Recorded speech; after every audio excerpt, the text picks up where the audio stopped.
right, they told me you got to be a little bit loud after lunch to get people back energized. That's what I'm here for. You guys doing all right?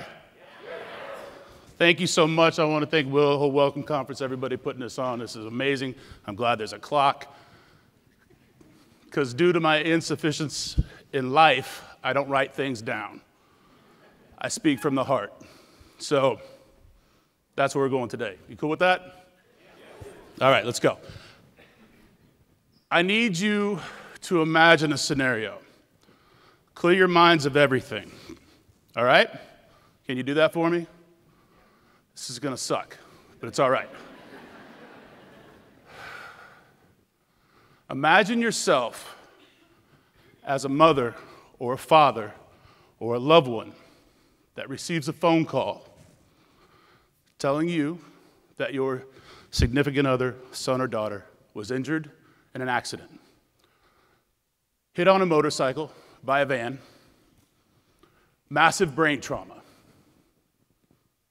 Follow me? You endure, you drop everything you have. You go to the hospital, it's halfway around the country. You go through 4 traumatic brain surgeries. And on the last one, insurance calls and says, we're done. Before the last one, actually. You have 2 days to come up with $100,000 cash or watch your significant other go into hospice and pass.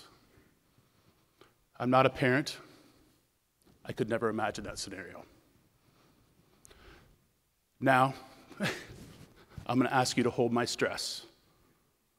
Hold that thought and think about that for the next few minutes, okay? Because we're going to go on to a different scenario. You good with that? I'm sorry for doing that to you. I do not want to add anybody's stress, but you're going to take it away from me for a minute, all right? So, 2015 comes rolling around. A friend of ours was diagnosed with MS. He said, hey, man, can we come to a dinner at the restaurant? I said, you know what? $5,000 is fantastic, but we need to do something bigger. We need to make sure that we're making a difference in our community for you. So, called a couple of friends, Sean Brock, Rodney Scott, and Aaron Franklin. I said, hey, do you guys mind coming down to our city, doing a little backyard barbecue? We'll raise $10,000, $15,000, $20,000, right? Everybody says yes. We go to the city. They say, what are you doing? It's my wife and I, and they're like, nope. We're going to give you our stage for a concert. We're going to block off all the streets. Now it's like 1,400 people. So I had to call them back, say, can you do this? They said yes. That day was one of the most magical days Southern Smoke was founded, right? Just a bunch of restaurant people not knowing what we're doing, never thrown a party like that. I know how to throw a party for like 40 people, 1,200, whole different bag of, it's just insane. So, which you guys know today. That day, I said to myself and I said to my team, I want to raise $100,000. At the end of the day, we raised $181,000. Wrote the, thank you. Year 2 happens, $280,000.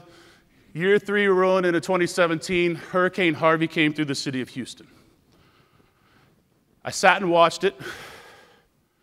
I sat and watched what it did to our industry. There were so many fundraisers going on. J.J. Watt raising $80 million. The mayor's department, the Red Cross. But nobody was going to put money into the hands of anybody in the food and beverage industry immediately. Festival was about a month out. Flipped the switch, said, MS, sorry, we're not going to be able to do this year, but we got to figure something out. We figured out a way to take on an application process, an awards committee, and a funding committee, all blind, right? So nobody knew anybody's scenario, nobody knew anybody's name. We threw the festival. We littered the city. I hate to say that word. We scattered applications out throughout the city, English, Spanish, Vietnamese, to anybody in the food and beverage industry in their time of crisis. We didn't care, farmer, fisher, fast food worker, drive-through, stock and milk, busser, cook, didn't care, right? We took in 240 applications. At the end of it, we granted, after insurance, what have you, 139 families, $500,000. It was one of the greatest things I've ever been able to do, was hold checks going out to all the cooks, all the bussers, all the dishwashers. And I realized at that point that there's nothing like this. There are, but not on the scale that I want to go. And it took a team to get it to that point. Now let's go back to, his actual name is Danny, who was sitting in the hospital. Hadn't had his skull put back into his head. It was still in his thigh. Sorry for the graphicness of that, but we'd just thrown the festival, and it got written up in the paper, so all you journalists, your work really does matter. A volunteer on the floor walked into the mother and said, "Hey, have you heard of this organization, Southern Smoke? They just got written up, they did this thing." She was like, "I have no idea what this means. I've got 2 days." In that 2 days, they helped her fill out her application, everything lined up. I got the phone call, "Hey, this is what's happening." I said, "I want to go. Is it okay?" I said, "Yes, the mother would love to meet you." I walked into the hospital, not knowing what to expect. The nurses were circled up praying. We walked in, Danny's laying in bed, barely conscious. We handed her a check for $100,000 to get her into a brain rehabilitation center. Now, knowing full well that that was going to go, and it was going to take a very long time. This was just the beginning. I sent out a letter to all the chefs that attended. Chris Bianco responded, "Danny owns a pizza joint. Can I come make pizzas while he's in the hospital?" And I said, "Thank you so much, Chris, but I'm going to call on you at some point.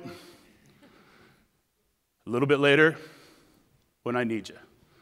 He's like, "All right, you let me know." And every year, we do this festival. But at that moment, it made life so much bigger than what we can know and what we can understand. Helping somebody when they needed it the most at a time when they didn't think they could, we were able to give his mom the opportunity to not watch her son die. I'll never forget that, because every year I go back to that and I think about it. So, at that point, we decided that we were just going to keep going with this emergency relief. But 2018 came around, and I asked all the chefs, how do we make a bigger impact in our industry? Mental health became something that we all started to talk about. So we worked for 2 years to figure out a program. This is a really weird timeline, I'm sorry. We all know March of 2020, right? Remember those 240 applications from the hurricane? Beginning of April of 2020, we had 35,000 applications in nationwide. We had a staff of 2. An executive director and Cat Bill, who we just hired at that point in time. We ended up hiring about 40 people that were unemployed, furloughed, laid off, and we're able to turn them into caseworkers, case managers, and listen to people in the industry have their stories, right? 2020, we were able to grant out just over $6 million, which made it...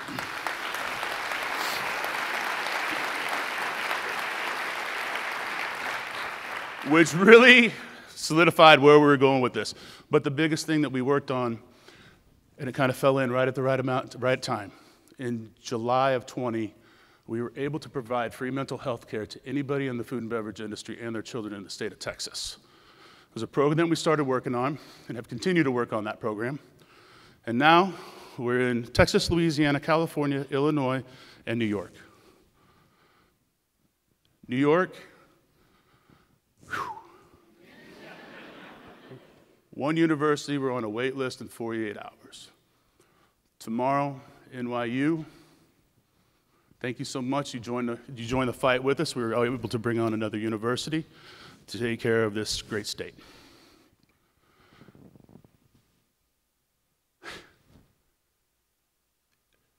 It brings me to so many emotions to be able to do this and to be able to have this conversation with you. And why? Yep, they're right. This past year, I decided that restaurants are really cool, and I enjoy them very much, and I miss it to this day. But what I needed to do at that point was to bow out, step away, and focus on our industry and making that a whole. Because what we really have learned that this broken eggshell that we have as a hospitality and food and beverage industry needs a little bit of back help. There's times when everyone in here needs a little something. And that's what we chose to do. That's what I chose to do, was to step away from the food, or the restaurants in general, work in dinner service, and focus on how do we make our industry better. Is it through mental health? Yes. Is it through emergency relief? Yes. They said we've raised $11 million. We've actually given away $11 million as of last month with all the terrible fires in Maui. It's not a number I like to talk about. It's nice. It's doing the work. I wish we didn't have to do it. But what made me want to step away? It was understanding, and this is the one thing I'm going to tell you right now, because everybody will ask, how did you do it? Why did you do it? In the food and beverage industry, you get asked to do 100 things on a daily basis. Donate to this. Be a part of this. Help us with this. You have to be able to unlock and release that fear to be able to make that stand for something. Because as an individual,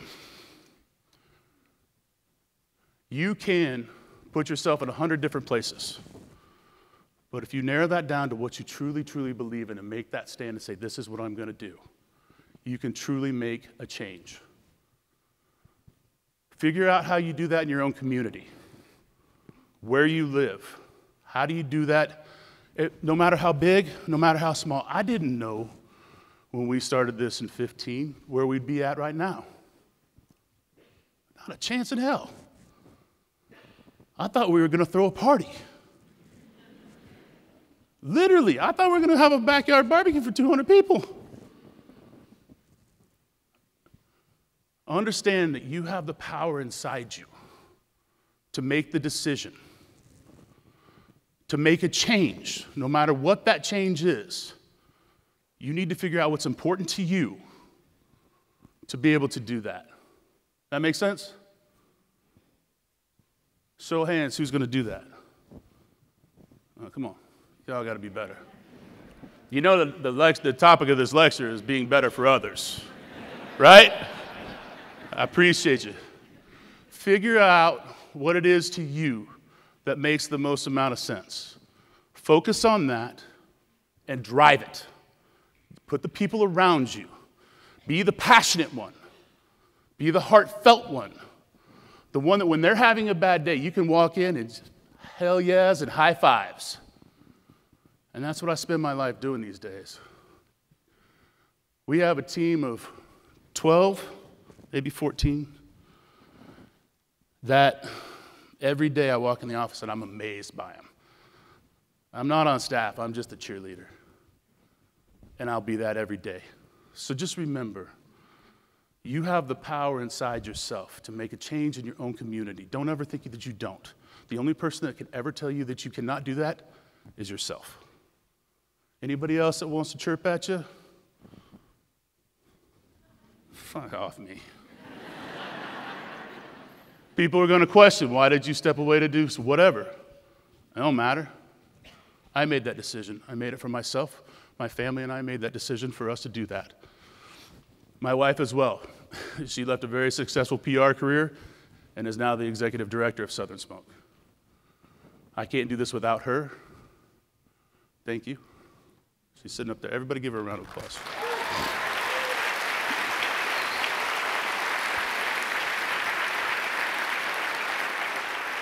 Because the people that you have around you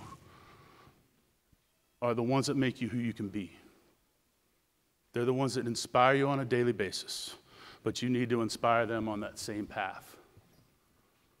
I know that this conversation today will help inspire our team, but I hope it inspires you. I hope it inspires you. It does? Then we win, right? Understand, again, and remember this every day. You are the only person that can tell you no. All right? I don't believe in try. Try says you already accepted failure. Don't accept failure. All right? Because it's more for somebody else than it is for you on a daily basis. When you wake up, you have to think about just smiling. Be jovial. Show your team you care. Show the people around you you believe in them. But believe in yourself to begin with. As we say this a long time ago about Southern Smoke. We started this because in the food and beverage and the hospitality industry, we are there to take care of everybody, right? That's our goal. We're here to take care of people. Who's going to take care of you? It starts with you. It starts in your own beliefs. It starts in how do I make today kick ass? All right? I want to thank you. I'm in my time a few minutes early. I love you.